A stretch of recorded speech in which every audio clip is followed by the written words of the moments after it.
Okay, first, I hope if your partner is pressuring you or comparing his family to yours or his being able to tell his family whereas you cannot yet, I hope you don't get pressured by this. The reason he can tell his parents is that his parents are so much more open than yours. I'm sure his parents never told him, bawal yang bading-bading, right? So, don't compare yourself to him because it's apples and oranges, okay? The other thing about sharing is the same thing I talked about earlier, that, take baby steps, be more aware of your family dynamics, etc. In your case, it seems like the dynamic of timing is so much more important. You did say that you were already 30, so people may try and push you and say, hey, isn't it time to get married? Isn't it time to have your first kid? Blah, blah, blah. So, especially you said that your father is pretty traditional, perhaps your mother either is or has just been quiet about the very traditional stereotypes that your father has about you. So one of the things you might consider is, okay, you're not traditional in terms of your sexual orientation, but are you traditional in other ways? I am not necessarily saying that you are the breadwinner or you should be the breadwinner, because that is not traditional, because I have come across so many gay men and gay women who become the breadwinners, and it seems like it's just an attempt to buy their love, and this is not good either for them or also for you. But you can be the leader and traditional in other ways. For example, your negotiation skills may be a lot better than others, and this can help you and your family deal with outside forces that you cannot really control. Okay. At Urban Fervor asks, should bisexuals bother to come out? It seems easier to be ambiguous about your sexual preference in this case rather than declare it. I think coming out is a personal choice. Do you think it's healthy that some people never come out? Well, to answer your last question first, do I think it's healthy that some people never come out? No, I do not.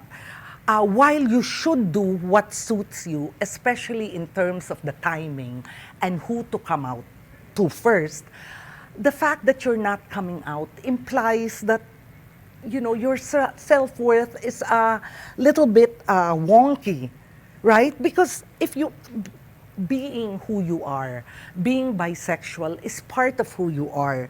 And if you feel that this part of who you are, you have to hide from other people, there is a part of you that either you haven't totally accepted or there is a part of you that you're apologetic to tell, to share with the world. Now, of course, I'm not saying you have to share it with the whole world, especially if you're being bisexual, may affect your work, your other relationships, etc. But I think to not tell anybody at all is not really such a good thing, right? In terms of health and well-being. However, having said that, please remember that your orientation is your own personal property.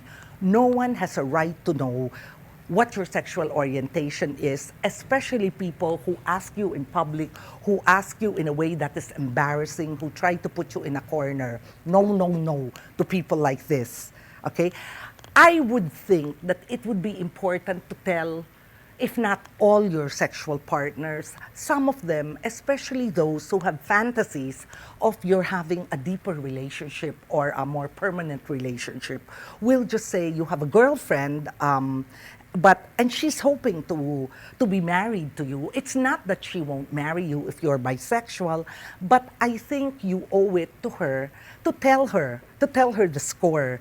So at least she'll be prepared, okay? But tell people you can trust. Do not tell people who will be vulgar about it, who will be vulgar about it by telling so many people, even people you don't want to know. An anonymous viewer asks, I am a boy trapped in a woman's body, but I am not a guy, but a woman. Ang hirap lang po, parang mas madaling aminin ngayon sa na bakla ka kaysa na transgender ka. Napaparinggan po ako ng ilang members ng extended family namin na ako lang, na okay lang maging bakla basta mukhang disente. Hindi nagbibihis babae. Mahinhin po ako at lalaki ang cut ng buhok, pero kung ako pagpipiliin, gusto ko maging tulad ng magagandang trans na nakikita ko. Ayoko lang po na ako ang magbigay ng kahihiyan sa mom at dad ko at sa ibang kamag-anak namin. Ano po ang dapat kong gawin? I know this is so difficult.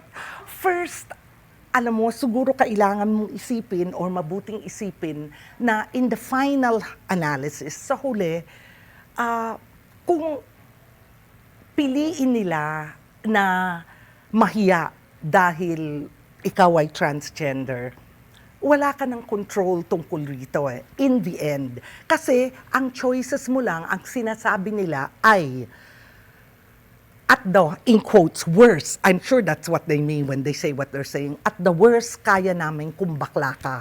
Pero, kailangan hindi ka magmukhang babae. Kailangan, in quotes, decente ka.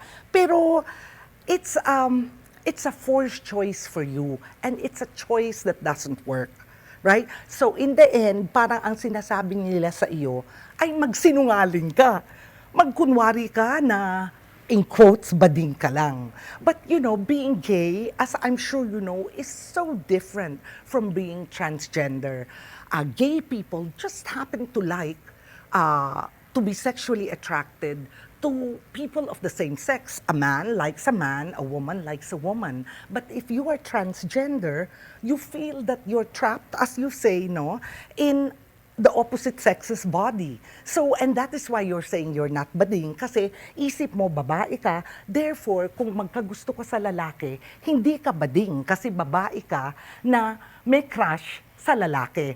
And I know, alam mo yun, no? But I'm just sharing it with other people who may not, okay?